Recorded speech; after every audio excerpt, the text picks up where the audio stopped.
पूर्णिया जिला जो करीब 250 साल पुराना है, कभी यहाँ 200 से ज्यादा तरह की मछलियाँ मिलती थी। गंगा, कोसी, महानंदा, पनार, मेची, सौरा जैसी बड़ी नदियाँ चारों तरफ थी और हर नदी की अपनी अलग पहचान थी। यहाँ के गांवों के नाम भी मछलियों के नाम पे पड़े, जैसे पोठिया, सिंघिया, कबया, रहुआ, मांगुरजान और बुआरी। लेकिन वक्त के साथ हालात बदल गए। नदियों का पानी कम हुआ, गंदगी बढ़ी और लोगों में जागरूकता की कमी रही। अब हालत ये है कि इलाके की अपनी मछलियां धीरे धीरे गायब होती जा रही हैं। आज सीमांचल के बाजारों में आंध्र प्रदेश और बंगाल से आई मछलियां बिक रही हैं। पर्यावरणविद विजय श्रीवास्तव बताते हैं कि अगर अब भी हम नहीं चेते तो आने वाली पीढ़ियां यहाँ की मछलियां बस किताबों में ही देखेंगी। इस प्रजातियों की, लोकल प्रजातियों की मछलियों का जो महत्व है उसको सरकार आज के डेट में पहचानने में सफल हुई है, उसको आइडेंटिफाई की है।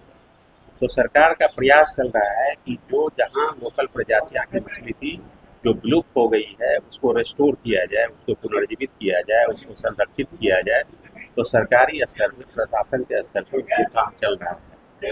लेकिन कोई भी चीज को सरकार के प्रयासों से, सिर्फ सरकार के प्रयासों से उसको अचीव करना बहुत मुश्किल है।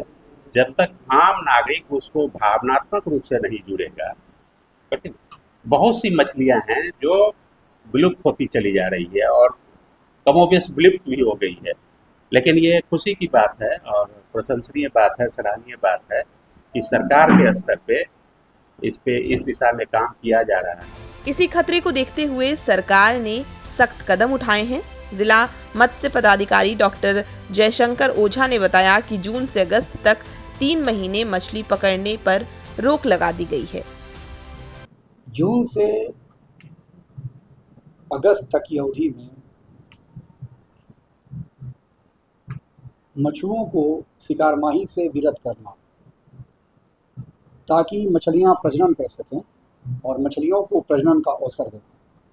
मछलियों को प्रजनन का अवसर देने से जिले की नदियों में जीरों की संख्या बढ़ेगी, उनकी विविधता भी संरक्षित होगी और कैच पर यूनिट एफर्ट, यानी कि हमारी जो नदियाँ मत्स्य संसाधन से विहीन हो रही हैं, वो संसाधनों का विकास हो सकेगा।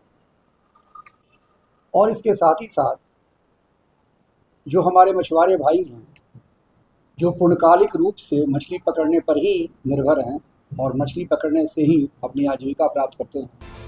सरकार ने मछुआरों को राहत देने के लिए 4500 रुपए की मदद भी तय की है, ताकि 3 महीने बिना मछली पकड़े भी उनका गुजारा चलता रहे।